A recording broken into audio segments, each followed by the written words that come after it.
오늘의 성경 말씀은 요한일서 2장 18절에서 27절입니다. 아이들아, 지금은 마지막 때라.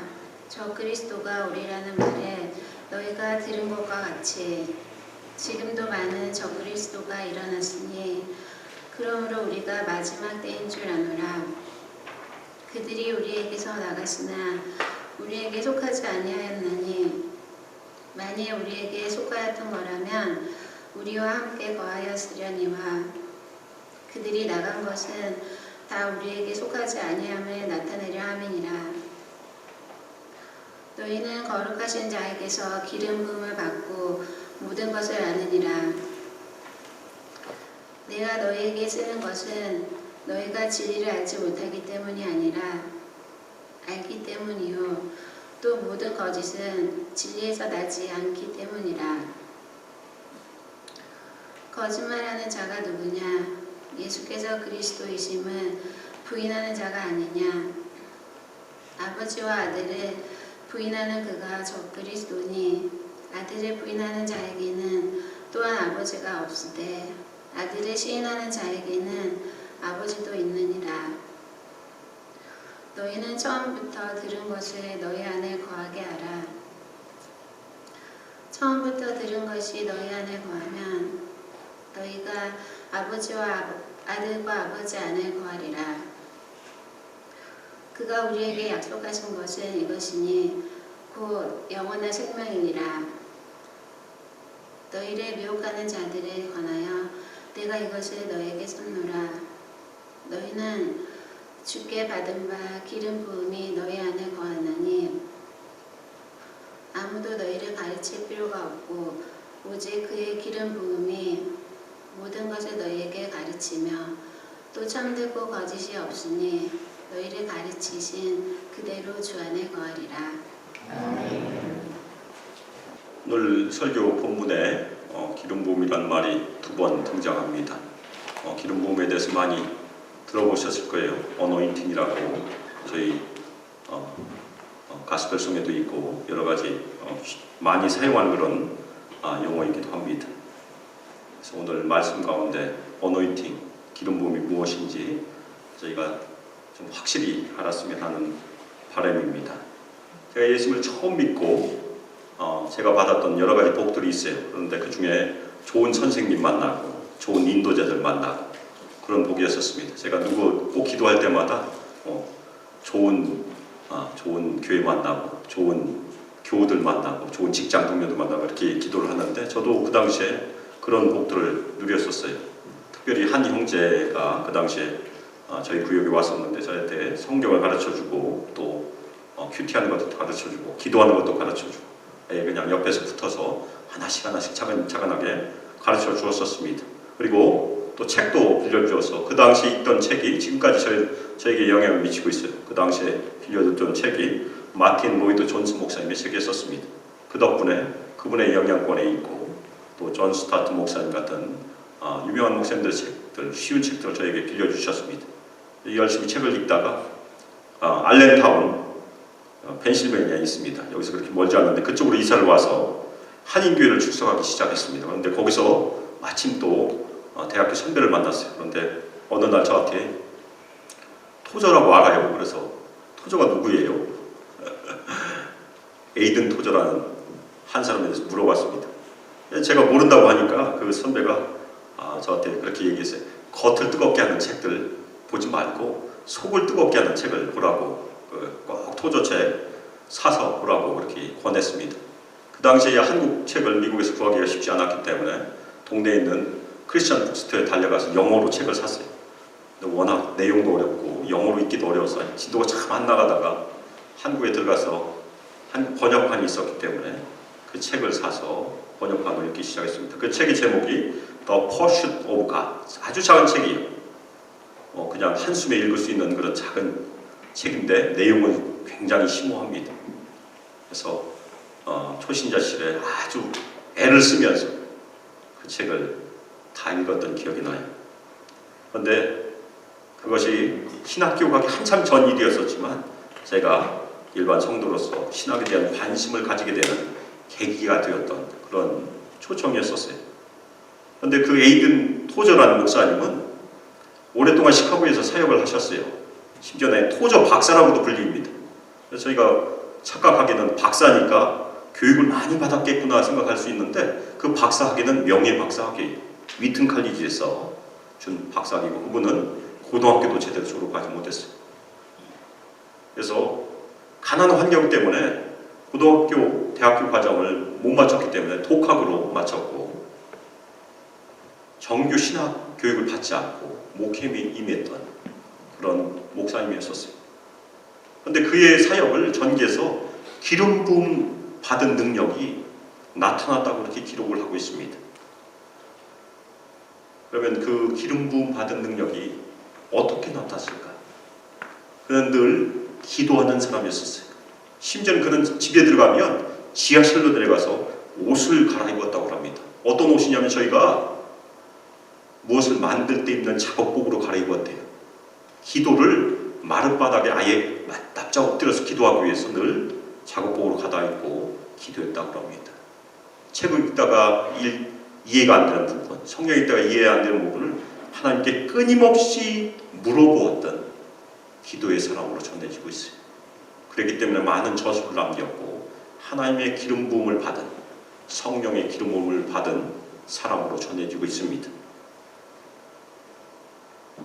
그런데 오늘 본문에서 저희가 이미 읽은 그 성경 본문에서 보면 이 기름 부음은 에이든 토저와 같은 특별한 사람에게만 임하는 것이 아니고 저희 모두에게 부어주신 하나님의 선물이라는 것이 더 중요해요. 그것이 오늘 저희가 꼭 발견해야 될 중요한 성경의 진리라는 그런 말씀입니다.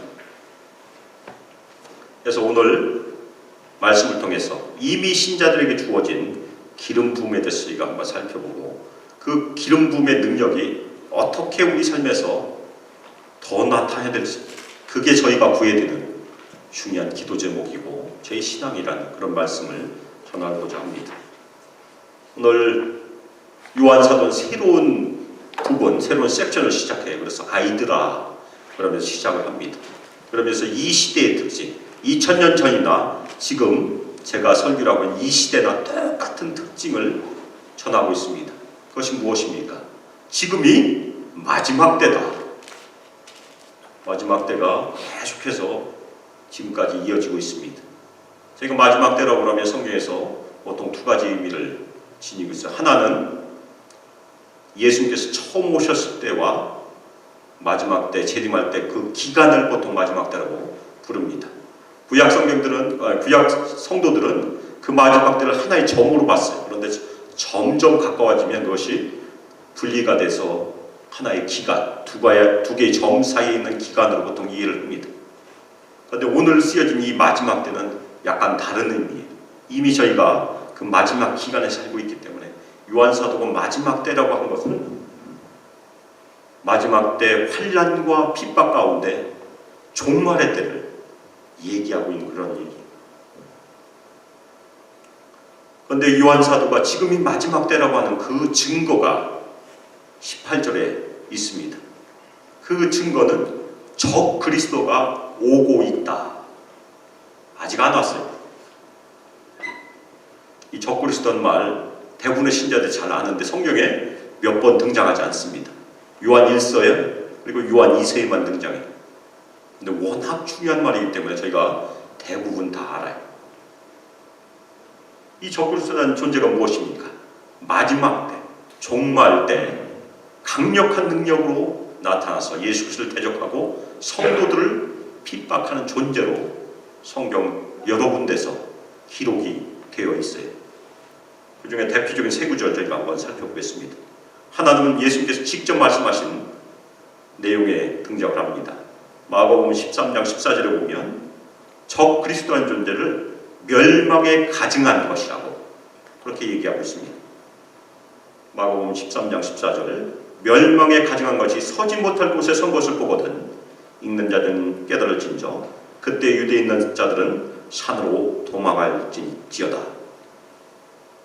데살로니가 후서 2장 3절 4절에 보면 사도 바울은 그 적 그리스도를 불법의 사람, 곧 멸망의 아들이라고 얘기하고 있어요. 그도 대적한 자라고 기록이 되어 있습니다. 그리고 자기를 하나님이라 칭한다고 그렇게 얘기하고 있어요. 요한계시록을 보면 이 적그리스도는 짐승, 비스트로 등장을 해요. 그것이 13장 1절 6절에 기록되어 있습니다. 그래서 요한계시록 13장 6절에 보면 짐승이 입을 벌려 하나님을 향하여 비방하되 그의 이름과 그의 장막 곧 하늘에 사는 자들을 비방하더라. 이 적그리스도는 딱 한 존재입니다. 아직 등장하지 않았고 온다는 것이. 그런데 그 오고 있는 증거들은 그 강력한 적그리스도를 나타내는 증거들이 지금 작은 적그리스도들 여러, 그렇죠? 사탄 마귀가 있으면 사탄 마귀에 졸개들이 있는 것과 똑같이 적그리스도가 있으면 적그리스도가 오고 있는 그 증거를 나타내는 작은 적그리스도들이 이미 사도 요한의 사역 가운데 있었다는 것이 첫 번째 마지막 때라는 증거입니다. 지금도 있어요. 그래서 지금도 마지막 때. 그 사람들의 특징이 무엇입니까? 예수 그리스도 하나님을 대적하는 것이 첫 번째 특징이고, 두 번째는 성도들 핍박하고 미혹하는 사람들이 있다는 것이고. 그런데 그것은 줄어드는 것이 아니고 마지막으로 가면 갈수록 더 심해질 것이라는 것이 성경의 말씀입니다. 점점 예수 믿기가 힘들어지는 것이 마지막 때의 특징이라는 그런 말씀이에요.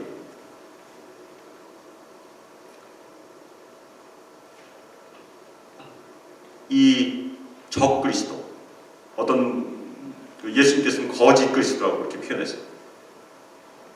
이 존재들의 특징은 진짜 그리스도를 대신하고 대적합니다. 내가 메시아라고 얘기한 사람들, 그 사람들이 꽤 있어요. 몇 년 전에 제가 찾아봤습니다. 한국에서 내가 메시아라고 주장하는 사람이 몇 명쯤 있을까? 미국엔 몇 명 있을지 모르겠어요. 미국은 인구가 많으니까 더 많을 수도 있습니다. 한국에 약 50명 있다고 합니다. 많기도 해요. 그 중에 저희가 잘 아는 신문방송에 나오는 사람이 있어요. 자신이 메시아라고 증거하는 사람들이 왜 이거 자기가 죽으면 부활할 거라고 그렇게 얘기를 하고 있어요. 그 사람들의 특징이 무엇입니까? 예수님을 대적하고 예수님 자리에 앉아서 성도를 미혹하는 것이 그 사람들의 특징이고, 그것이 종말이 갖고 왔다는 특징으로 첫 번째 요한사도가 얘기하고 있습니다. 그런데 그 사람들, 적그리스도들, 그 사람들은 원래 밖에 있었던 사람들이 아니라는 것이에요. 신앙의 문제에 있어서 어떤 때는 불신자들이 더 안전한 때가 많아요. 저희 잘 건드리지 않습니다. 저희가 공격하지 않는 불신자들, 저희 신앙을 건드리는 경우는 별로 없어요. 그런데 제일 무서운 것이 무엇입니까? 늘 저희의 신앙을 공격하는 가짜, 사이비, 이단들이 있다는 것이에요. 그 사람들이 자기들만 자기들의 믿음 가지고 열심히 신앙생활하면 저희와 아무 상관이 없는데, 그 사람들의 중요한 목적이 무엇입니까? 교회에 들어와서 성도들 미혹하고 성도들 끌고 나가려고 하는 것이 그 사람들의 특징이라는 그런 말씀입니다. 이 당시에 있었던 그 적그리스도는 원래 요한 공동체에 같이 있었어요. 그러다가 어느 날 나가버렸습니다. 예수 그리스도를 부인하고 나갔고, 나가서 가만히 있었던 것이 아니고 계속해서 요한 공동체에 남아있는 성도들을 미혹하는 것이 그 사람들의 문제였다는 것입니다. 그렇지만 요한 사도는 그들이 우리에게 속하지 않았다. 이 말은 무슨 얘기냐면 예수 그리스도에 대한 참된 신앙의 고백이 없었던 사람이라고 설명을 하고 있습니다. 참된 신자와 가짜의 차이를 신앙의 고백, 오늘 우리가 앞에서 찬양과 경배를 할 때 그 내용이 나와 있어요. 신앙 고백이 그 금을 가릅니다. 진짜와 가짜의 차이가 참된 신앙 고백에서 갈라진다는 것이 오늘 내용에도 등장을 합니다. 우리는 보이는 교회, 지상교회에서 저희가 만나고 예배를 드립니다. 그런데 보이는 교회 안에 보이지 않는 교회가 있어요.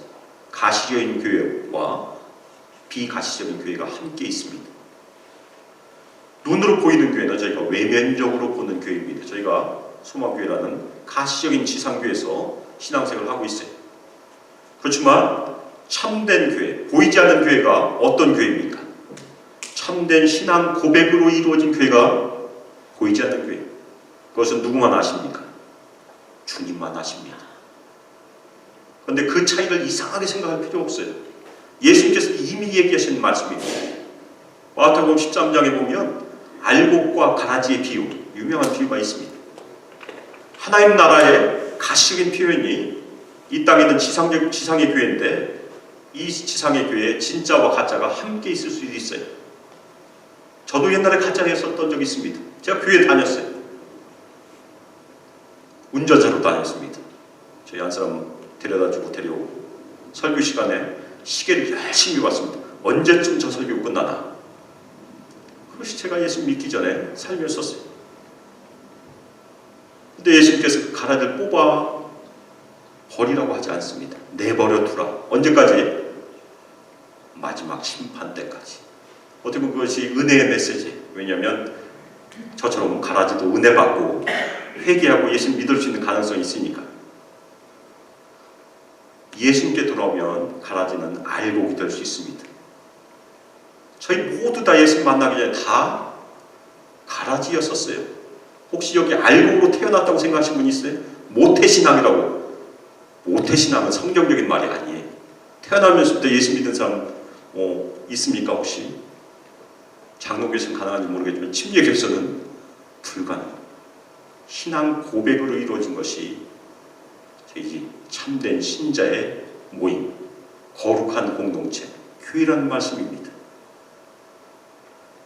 하나님께서 우리에게 여러 가지 분별력을 주셨지만 한 가지 분별력을 안 주신 건 분명합니다. 우리는 알곡과 가라지를 구분할 수 없어요. 괜히 마음에 안 든다고 저 사람 혹시 가라지 아니야? 의심하지 마시길 바랍니다. 생각도 하지 마세요. 오직 주님만, 예수님께서만 우리가 진짜인지 가짜인지, 알곡인지 가라지를 아십니다. 우리가 이 땅에서 늘 해야 될 것은 그 예수님 붙잡고 신앙 고백으로 주님께 끊임없이 나가는 것이 저희가 해야 될 일입니다. 예수님께서 저희 마음을 아십니다. 건강한 교회, 참된 교회 표징은 아무 문제없는 성도만 있는 교회가 절대 아니라는 얘기예요. 참된 교회라는 것은 이 땅에서 계속해서 예수 그리스도의 복음의 메시지를 선포하고 있는 교회가 참된 교회의 표징입니다. 복음의 능력을 잃어버리면 참된 교회에서 멀어지기 시작하는 것이에요. 그러면 더 나아가서 그 복음의 메시지를 듣고 참된 신앙의 고백이 있는 성도들을 계속해서 낳는 그런 교회가 참된 교회입니다. 저희 소망교회가 그런 교회가 되기를 예수 그리스도의 이름으로 축복합니다. 아멘. 건강한 교회라는 것은 보이지 않는 교회와 보이는 교회의 사이가, 그 간격이 점점 줄어가는 교회가 되겠죠. 계속해서 생명을 낳는 교회, 제자를 낳는 교회가 건강한 교회입니다. 그러면 이 신앙고백이 얼마나 중요하겠습니까? 두 번째 이야기가, 요한사도가 전하는 두 번째 이야기가 거기에 있습니다. 예수 그리스도에 대한 참된 신앙 고백이 참 신자와 적 그리스도를 가른다. 갑자기 가짜를 적 그리스도라고 하니까 좀 무서운 말이 되는데 요한사도가 썼으니까 저도 그냥 그렇게 쓰겠습니다. 요한사도는 그 참된 신앙의 고백을 통해서 참된 신자가 어떤 사람인지를 먼저 설명을 합니다. 그래서 참된 신자는 20절에 보니까 거룩한 자에게서 기름 부음을 받은 사람이다. 드디어 기름 부음이라는 말이 등장을 했어요. 구약에서는 누구에게 기름을 부었습니까? 특정한 인물을 띈 사람들에게 기름을 진짜 부었어요. 그래서 특별히 제사장들이나 왕들이 그 직위에 설 때 문자그래도 기름 부음을 받았습니다. 그래서 기름 부음을 받다라는 구약적인 의미는 하나님께서 세우시는 특정한 인물을 위한 임명된 사람들에게, 특별히 왕, 제사장, 어떤 때는 선지자, 삼중직으로 보통 이해를 합니다. 예수님께서도 우리가 예수 그리스도 부르는데 그리스도라는 말이 원래 메시아라는 히브리어를 헬라어로 번역한 기름 부음을 받은 자라는 뜻이에요. The anointed, 기름 부음을 받은 자.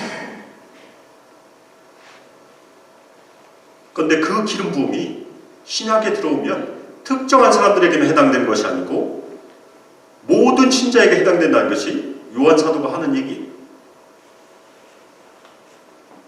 그러면 요한 사도만 그런 얘기했을까? 아니, 베드로 사도도 저희가 이미 살펴보았던 베드로전서 2장 9절 말씀을 보면 우리는 택하신 족속이요 왕같은 제사장들, 그런 말씀이 등장합니다. 우리는 만인 제사장이에요. 모두 다 제사장이라는 얘기입니다. 누구나 다 예수 그리스도의 이름을 힘입어 하나님께 직접 갈 수 있다는 것이 히브리서에 나와 있는 말씀이에요. 누구의 도움이 필요 없습니다.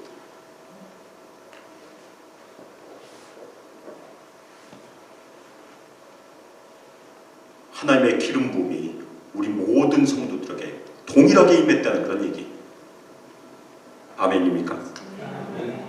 신약에서도 이 기름 부음이라는 표현이 여러 번 등장하는데 대부분 하나님께서 성령으로 기름 부으셨다는 그런 표현이 등장을 합니다. 예수님도 그런 표현이 등장해요. 예수님께도.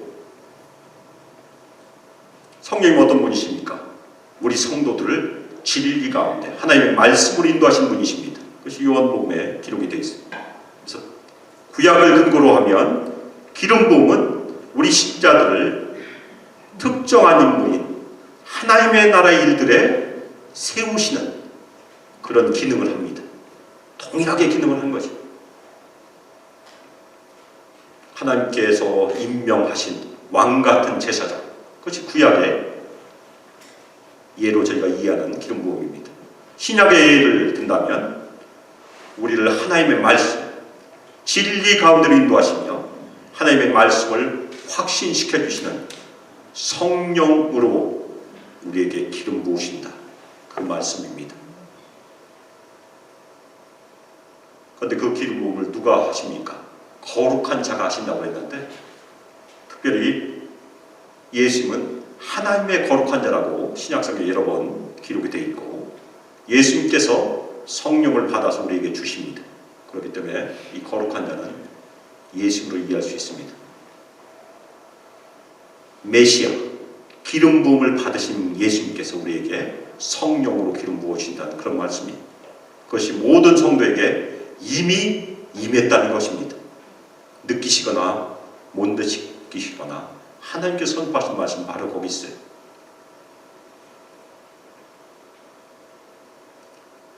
그런데 이 기름 부음의 역할이 바로 그 다음 절에 무엇입니까?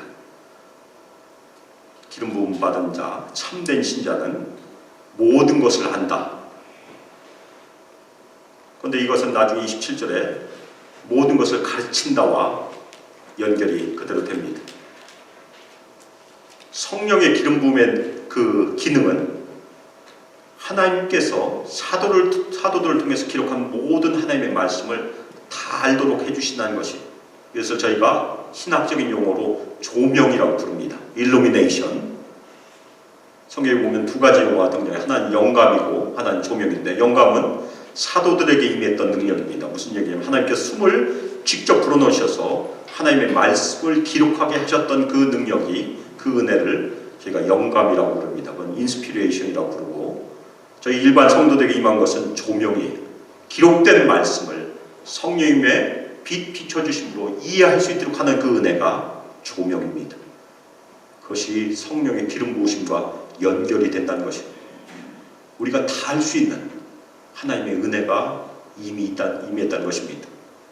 다 한다고 하니까 이게 혹시 우리가 하나님처럼 돼서 뭐 전지전능하다 이렇게 이해하는 분이 있을까 해서 말씀드리는데 그것은 의미하지 않습니다. 하나님께서 기록된 말씀을 통해서 우리 구원의 도리, 신앙생활의 모든 삶의 도리를 기록해 주셨는데 그것을 다 할 수 있다. 그것을 이해할 수 있어요. 사도 요한이 왜 이 얘기를 썼겠습니까? 그 당시에 요한 공동체에서 나갔던 그 거짓 그리스도들, 적그리스도들은 자기들만 신령한 지혜를 갖고 있다. 더 고상한 지혜를 갖고 있다, 높은 지혜를 갖고 있다, 그렇게 주장을 했었어요. 그것에 대해서 아니다, 너희 성도들은 다 기름 부음 받았고 너희는 사도들로부터 전해진 처음 들은 모든 메시지에 대해서 다 아는 지식을 가지고 있다, 그렇게 경계하면서 권면하는 그런 말씀을 이해할 수 있습니다. 그것이 저희 모든 신자들의 특권이, 이미 하나님께서 우리에게 그런 은혜를 부어주셨습니다. 우리가 해야 될 일은 그것을 잘 쓰고 못 쓰고, 그것이 우리의 의무예요. 21절은 비슷한 말씀을 또 합니다. 참된 신자들 진리를 안다. 하나님께서 주신 예수 그리스도에 관한 그 진리를 모든 신자들은 다 안다고 격려하고 있는 그런 내용입니다. 요한 사도조차도 이 편지를 쓴 것이 새로운 진리를 가르쳐주기 위해서 쓴 것이 아니라고 얘기합니다. 너희가 이미 다 알고 있다는 얘기. 오히려 너희가 이미 진리를 알고 있다고 격려하고, 새로운 진리가 있다고 주장하는 사람들에 대해서 경계하기 위해서 이 편지를 쓴 것입니다. 참 진리는 거짓말을 만들지 않는다고 얘기하고 있습니다. 참 진리, 우리가 하나님께서 우리에게 전해주신 이 성경은 우리에게 늘 진리의 말씀을 증거하고 있기 때문에 그렇습니다. 그리고 23절에 보면 드디어 요한 사도가 신앙 고백에 대해서 얘기를 하고 있습니다. 참된 신자는 아들을 시인한 사람이다. 여기서 시인한다는 말은 여러 가지 많은 영역을 포함하는데, 특별히 오늘 본문은 우리 삶에서 실천으로 시인하는 것을 얘기하지 않고 우리가 믿음으로 고백하는 것을 의미해요.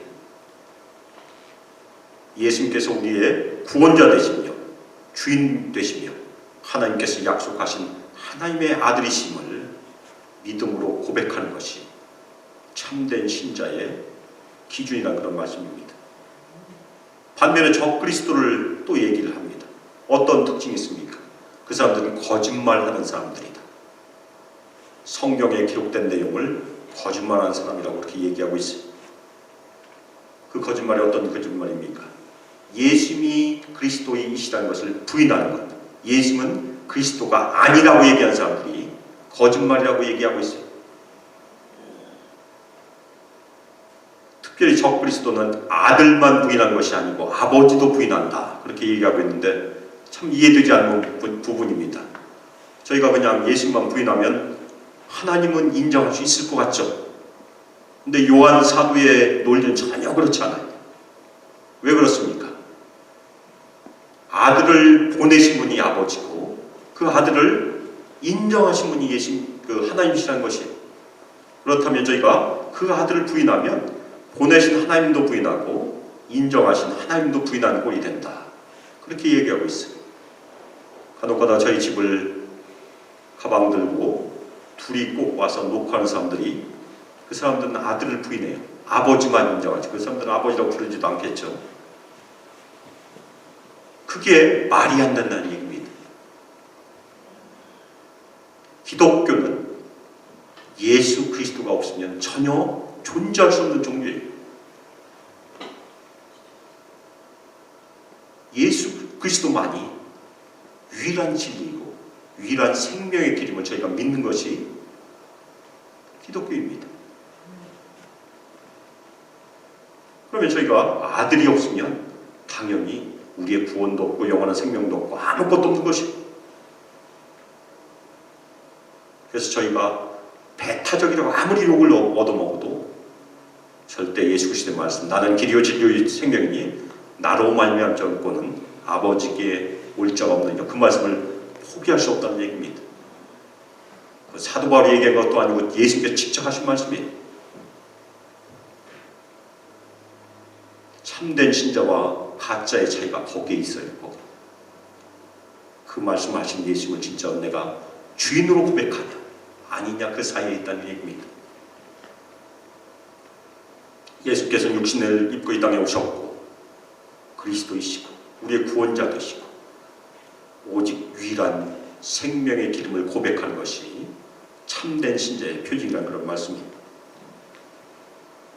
그런데 그 주님에 대해서 얘기하면서 요한사도가 세 번째로 얘기한 것은 그 주 안에 거하라, 그렇게 말씀하고 있습니다. 그것이 오늘 말씀에 있는 권면의 내용입니다. 신자들의 최종 목적지가 무엇입니까? 왜 예수 믿으세요? 옛날에 물어보면 부자 되려고 하시는 분 간혹 있어요. 진짜 부자 되려고 예수 믿는다. 솔직한 대답이니까 좋습니다. 근데 보통 천국 가려고 예수 믿으십니다. 맞습니까? 우리 다 천국 가려고 예수 믿어요. 천국이라는 것이 어떤 곳입니까? 거기에 다른 거 다 몰라도 거기 가면 하나님과 예수님이 계시고 예수님을 얼굴과 얼굴로 볼 수 있는 곳, 거기가 나중에 저희가 갈 천국입니다. 그렇지만 그 천국은 이 땅에서, 이곳에서 이미 시작된다는 것이 더 중요해요. 우리는 이미 영생 안에 있고 예수 그리스도 안에 있고 하나님 나라에 이미 들어갔습니다. 그것이 나중에 완성되고 더 확실하고 더 영광스러운 모습으로 오는 것을 우리가 바라보는 것이지, 저희가 천국이 죽어봐야 가는 곳이 아닙니다. 이미 우린 천국 안에 있어요. 그것이 하나님께서 우리에게 주신 영생이라는 선물입니다.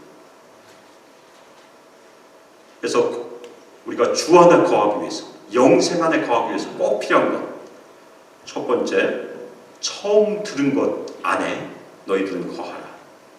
이 말씀은 굉장히 중요합니다. 새로운 것 찾지 말라는 얘기예요. 사도들을 통해서 하나님께서 주신 그 메시지, 복음 메시지 안에 계속해서 거하면 너희는 주 안에 거하는 것이다. 무슨 얘기냐면 우리에게 주신 66권의 성경 안에 계속해서 거하면 우리는 하나님 안에 거하는 것이고 예수 안에 거하는 것입니다. 그것이 정경신앙이에요. 하나님께서 요한계시록을 마지막으로 성경을 마무리하셨다는 거예요. 하나님께서 지금도 말씀하시지만 성경으로서의 계시는 종료되었다는 그 신앙이 정경신앙입니다. 우리의 구원에 필요한 모든 것이, 우리 삶의 도리가, 심지어 삶의 매뉴얼도 이 성경 안에 있다는 그 신앙입니다. 그것이 처음부터 들은 내용이라는 것입니다. 그 당시 적그리스도는 이거 말고 또 있다, 아니면 이것에 대한 아주 고상한 해석이 있다, 새로운 해석이 있다, 그렇게 얘기했던 것으로 이해될 수 있습니다. 그것에 대한 상급이 무엇입니까? 우리가 처음부터 들은 상급, 처음부터 들었던 그 복음에 거하면 주시는 상급이 25절에 나와 있는데 그것이 바로 영생이라고 얘기하고 있습니다. 우리가 말씀 안에 계속해서 거하면, 주 안에 계속해서 거하면 이 땅에서도 영생을 누리지만 완전한 영생의 그 상급을 분명히 받으리라 믿어 의심치 않습니다. 그래서 영생을 더 풍성히 누리는 비결, 우리 소망교회 표어인데 그 비결, 오늘 말씀대로 하면 하나님께서 우리에게 주신 이 말씀, 성경을 성령님의 도우심으로, 성령님의 조명으로 계속해서 우리 삶 가운데 풍성히 거하도록 하는 것이 영생을 더 풍성히 누리는 비결이라는 말씀이. 다음으로는 미혹하는 자들이 있다고 얘기합니다. 우리를 계속해서 다른 길로 인도하는 사람들이 있다는 얘기. 그 사람들 적그리스도, 거짓 신자들, 이단들이라고 저희가 부르죠. 근데 그 사람들은 그냥 자기들만 모여서 자기들끼리 예배드리고 자기들끼리 모이면 우리가 상관할 필요가 없어요. 그런데 꼭 교회에 들어옵니다. 현대 교회도 종종 경험합니다. 이 동네에는 없는지 모르겠어요. 제가 대전에 살았었는데 대전엔 이단이 좀 많습니다. 희한해요. 전국에서 이단이 제일 많은 동네 중에 하나라는 얘기를 들었습니다. 근데 이단들이 추수꾼이라는 이름으로 교회에 들어와서 성도들의 모든 얘기를 다 수첩에 적어놓고 목회자보다 더 자세하게 적는데 모든 성도들의 모든 정황을 다 알고 있어요. 그렇게 해서 그 사람들을 하나씩 빼나르고 하는 것이 그 사람들의 특징입니다.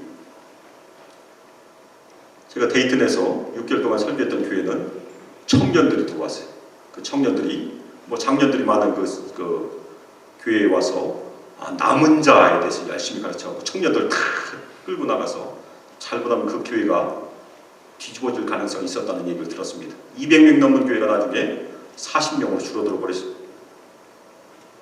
이단들은 꼭 정상적인 교회에 들어와서 그 정상적인 교회에서 성도들 미혹해서 끌고 나가려는 것이 그 사람들의 특징입니다.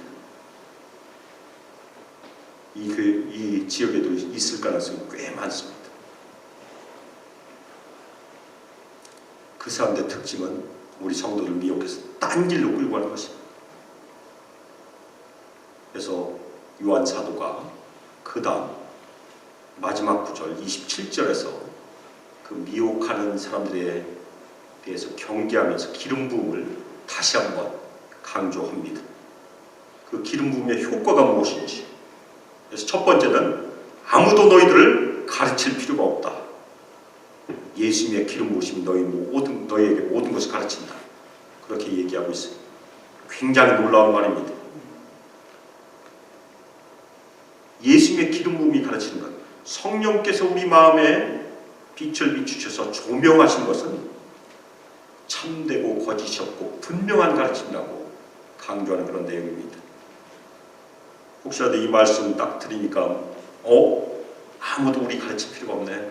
설교도 필요 없고 성경 공부도 필요 없고 그렇게 확대 적용하시면 안 돼요. 이것은 26절과 연결해서 적용할 필요가 있습니다. 신약 성경 전체에서는 가르침이 분명히 존재하고 가르치는 은사도 있기 때문에 그것과 저희가 균형을 맞춰서 이해하는 것이 바람직합니다. 성령께서는 지금도 사람을 통해서 인간 교사를 통해서 계속해서 사도들이 전해주었던 말씀을 가르치고 계십니다. 그렇지만 그 말씀을 깨닫게 하는 것, 우리 안에서 조명해 주셔서 그 말씀을 깨닫게 하는 것을 성령께서 기름 부으심을 통해서 하신다는 그런 말씀입니다.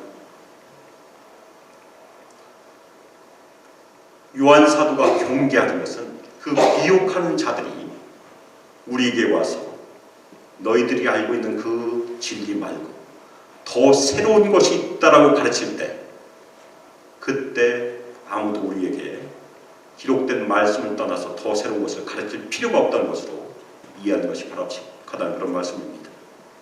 지금도 나만 알고 있다는, 나만 고상한 지식을 알고 있다고 주장하는 사람들이 많이 있어요. 심지어는 일반 교회는 구원이 없고 우리에게만 구원이 있다고 주장하는 사람들 많이 있습니다. 그 사람들 경계하라는 그런 말씀입니다. 사도를 통해서 우리에게 전해준 그 말씀을 떠나서는 절대 새로운 것은 없다. 그것이 저희가 고백하는 신앙입니다. 그래서 끝으로 요한 사도는 너희들이 가르침을 받은 그대로 주 안에 거하라고 그렇게 권면하고 있습니다.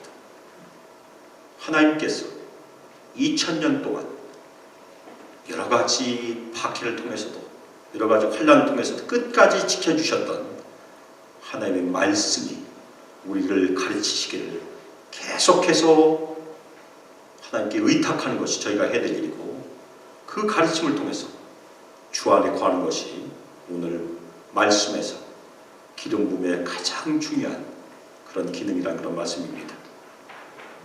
우리 모두 다 기름 부음을 받았습니다. 아멘입니까? 정도의 차이는 있을 수 있을 것 같아요. 근데 기름 부음을 주셨다는 것은 성경에 기록되어 있으니까 누구도 부인하지 않으리라 믿습니다. 그런데 하나님께서 기름 부음의 선물을 주신 것과 그 선물에 대한 반응과 우리의 책임은 또 다른 얘기죠.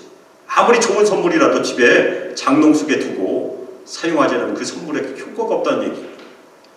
근데 저희가 은사하면 헬라어로 이제 카리스마라고 해요. 저희가 카리스마 많은 사람 그렇게 얘기하는데, 그런데 기름 부음은 뭐라고 하는지 혹시 아십니까?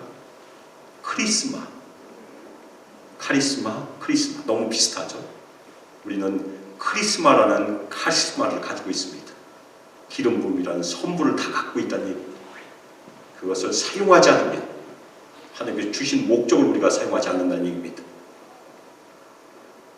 제가 서두에 말씀드렸던 그 토조 목사님처럼 하나님께서 주신 그 기름 부음 받은 능력을 끊임없이 하나님께 가지고 나가는 것이 저희가 해야 될 말씀이라, 해야 될 책임이라는 그런 말씀이에요. 끊임없이 하나님의 지식을 알려달라고 기도하고 간구함으로 말씀 가지고 나가는 것이 저희가 해야 될 일이라는 그런 말씀입니다.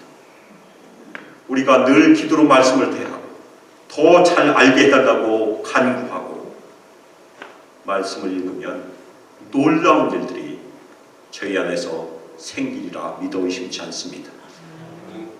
그것이 저희가 올 한 해 실험을 해봐야 되는 그런 실험이에요. 말씀이 우리를 계속해서 변화시키고 해석하도록 말씀에 저희를 맡기는 것이 굉장히 중요합니다. 그래서 저희가 선순환이라고 불러요. 성경 해석학적인 선순환. 그런데 거꾸로 우리 생각으로 말씀을 왜곡하기 시작하면 저희는 곁길로 나가게 됩니다. 한국의 유명한 이단들이 처음부터 완전 곁길로 나간 사람들도 있겠지만 아예 꿈을 잘못 꿔서 어느 날 꿈에 자기 머리랑 예수님 머리랑 바뀌었다는 꿈을 여러 가지 이야기가 있는데 피가 바뀌었다는 얘기도 있고 머리가 바뀌었다는 얘기도 있는데 그 꿈을 꾼 것이 통일교의 시작이라는 얘기를 들은 적이 있습니다. 그 꿈은 성경에 위배되는 꿈이었었어요. 근데 그 꿈을 신령한 꿈으로 믿기 시작하면서 점점 피가림의 교회 그쪽으로 간다는 것이 통일교의 시작이었다는 얘기를 들은 적이 있어요. 모든 환상과 꿈과 기적을 믿지 말라는, 마지막 때는 내가 그리스도라고 많은 능력을 행하는 사람들이 올 것이라는 예수님의 경고를 꼭 마음에 새기시길 부탁드립니다. 말씀을 떠나서는 다 가짜예요. 또 하나 중요한 습관, 제가 옛날에 예수원 대천적 신부님의 설교 중에서 배운 얘기입니다. 그분이 디모데후서 2장 24절 하나님의 종에 대한 말씀을 설교하시면서 주의 종은 여러 가지가 필요하지만 그 중에 가르치기를 잘해야 된다. 저희가 다 잘 이해하는 그런 내용입니다. 교회에서 주의 종들은 가르치기 잘해야 되는데 가르치기를 잘하는 사람은 배우기도 잘해야 된다. 대천적 신부님의 말씀입니다. 무슨 얘기냐면 저희가 늘 하나님의 말씀을 배우기를 애쓰는 사람이, 기도로 애쓰는 사람이 가르치기도 잘할 수 있다는 그런 말씀입니다.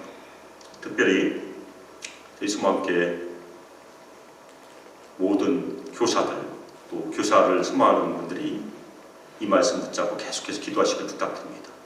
하나님의 말씀을 기도함으로 배우고 또 건전한 신학 서적도 계속해서 열심히 독서해서 우리의 기름 부음 받은 능력을 저희 수모함께서 잘 발휘하시길 예수 그리스도의 이름으로 축복합니다. 진짜를 가까이 하면 가짜를 구분할 수 있습니다. 마찬가지로 저희가 진리에 점점 더 가까이 가면 어떤 유익이 있을까요? 거짓말에 휩쓸릴 염려가 줄어든다는 얘기. 좋은 친구 잘 사귀면 나쁜 길 잘 안 가요. 그런데 나쁜 친구 사귀면 나쁜 길 갈 염려가 많이 있습니다. 그래서 진리를 가까이 하면 거짓에 휩쓸릴 염려가 없고 진리를 멀리 하면 거짓에 휩쓸릴 가능성이 많다는 그 말씀 꼭 명심하시길 부탁드립니다. 제가 들은 얘기 중에 성경 한 번만 제대로 정독을 하면 대부분의 이단들은 피할 수 있다고 합니다. 우리 오늘 제가 다시 한번 강조하지만 우리 수모학교 성도들이 성경을 처음부터 끝까지 기도하심으로 꼭 통독하시길 예수 그리스도의 이름으로 부탁드립니다. 우리 모두 이미 성령으로 예수님으로부터 기름 부음을 받았습니다. 아멘입니까? 그 기름 부음의 선물을 더욱더 소중히 여기고 기도와 말씀을 통해서 그 기름 부음의 능력이 저희 모든 성도들의 삶에서 우리 소망교회 사역 가운데 하나님의 능력으로 나타나기를 예수 그리스도의 이름으로 축복하며 기도합니다. 이 시간 합심해서 기도하실 때 하나님께서 이미 우리에게 기름 부음을 주셨다는 것을 감사하고 그 기름 부음이 우리 삶 가운데 참된 신앙 고백을 통해서 그리고 저희의 기도와 말씀을 통해서 점점 저희 신앙에서 능력으로 나타날 수 있도록 사역으로 나타날 수 있도록 모든 성도들을 축복하여 주시고 우리 소망교회를 축복하여 주시길 합심해서 기도하겠습니다. 사랑하는 하나님 아버지, 주님께서 저에게 많은 은사들을 선물들 주셨음을 이 시간 감사를 올려드립니다. 그 중에 저에게 기름 부음을 이미 부어주셨으며 그 기름 부음이 저희 중에 함께 있음을 이 시간 감사함으로 주님께 나아갑니다. 사랑하는 하나님 아버지, 우리 모든 성도들 저희 모두를 성령으로 감동시켜 주셔서 그 기름 부음을 소중히 여기며 늘 기도와 말씀으로 그 기름 부음의 능력이 우리 삶 가운데 나타나시도록 주님께 가까이 가도록 저희 모두를 인도하여 주시며 격려하여 주시며 사용하여 주시길 간절히 기도 올려드립니다. 사랑하는 하나님 아버지, 저희 중에 육신에 연약한 성도가 있습니까? 예수 그리스도의 보혈의 손으로 만져주시고 예수님의 피로 씻어주시길 시간 간절히 기도 올려드립니다. 그리고 저희 중에 마음의 상함으로 예배에 참석한 성도가 있다면 주님께서 그 마음을 만져주시고 예수 그리스도의 위로로 함께하여 주셔서 회복시켜 주시고 기쁨으로 채워주시길 간절히 기도 올려드립니다. 이제는 주 예수 그리스도의 은혜와 하나님의 사랑과 성령 하나님의 감화 감동 안에서 하나님께서 저에게 베푸신 기름 부음의 그 선물을 소중히 여기며 이 땅에서 기도와 말씀으로 주님께서 저에게 전해주신 그 말씀을 가까이 함으로 진리의 말씀을 가까이 함으로 기름 부음의 능력을 이 땅에서 사역으로 하나님께 드리길 원하는 저희 수만교회 성도들 위해 하나님의 아들과 딸들 위해 함께하기를 주 예수 그리스도의 이름으로 축복하며 기도합니다. 아멘.